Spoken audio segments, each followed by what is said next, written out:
Now onto Bossa Nova, and we're going to use Wave as our tune of choice. But first, just a couple of things. You can consider Bossa Nova to be samba light, you know, like Coors Light. It's like, no, but really, Bossa Nova is essentially a more chilled version of samba. The melodies very often tend to float more, are not quite as syncopated as samba.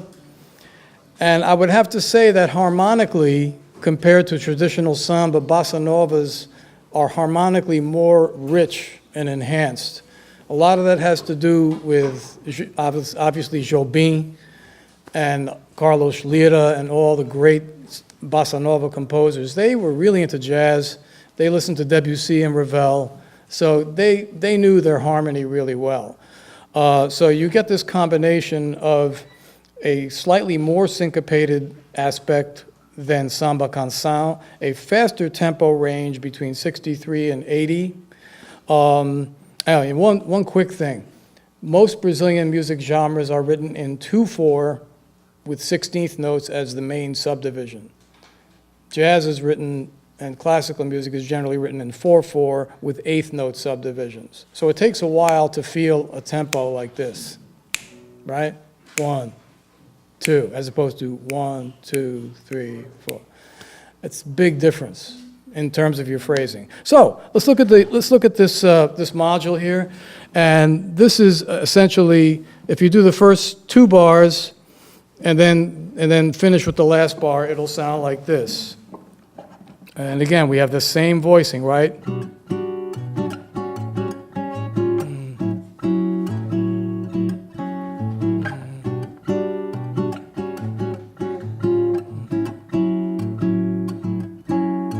So this is obviously a little more rhythmic activity, and then that coupled with the rise in tempo makes the syncopations kind of jump out at you a little bit more, right?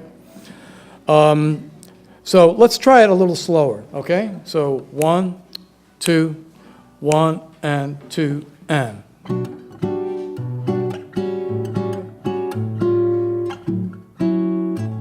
We'll do 2 bars of the D, right? And then back again.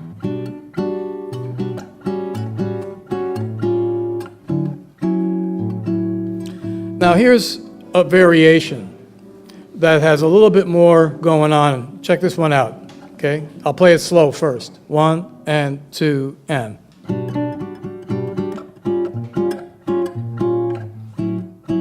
It uses the E flat. It uses the E flat as a flat 5 substitution of A7, so it's got a little bit of a jazzier sound.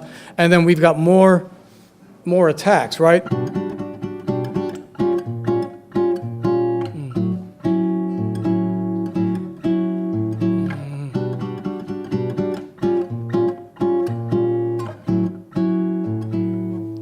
Two things to point out here. Number one, look at the articulation in the bass.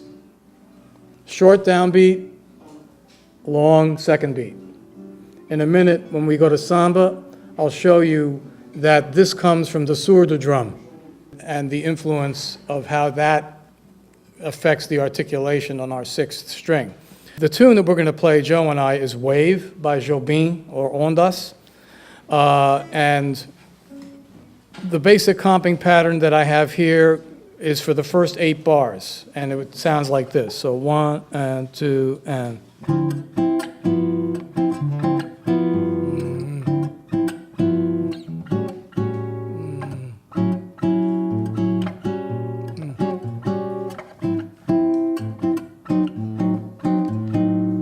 So the first 4 bars is like an intro.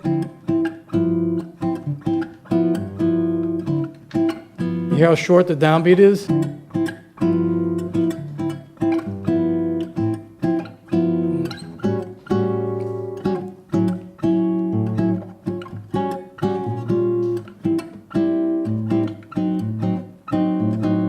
Okay? So the other thing to point out about this is you notice that some of the voicings are anticipated by a 16th note before the bass note kicks in. So your right hand independence gets a little bit of a workout where you're anticipating the next voicing but the bass note doesn't come in until the next beat. See? Okay, so take a look at wave, and Joe and I will play wave. Okay, ready? 1, 2, 1, and 2, and.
Whatever happened?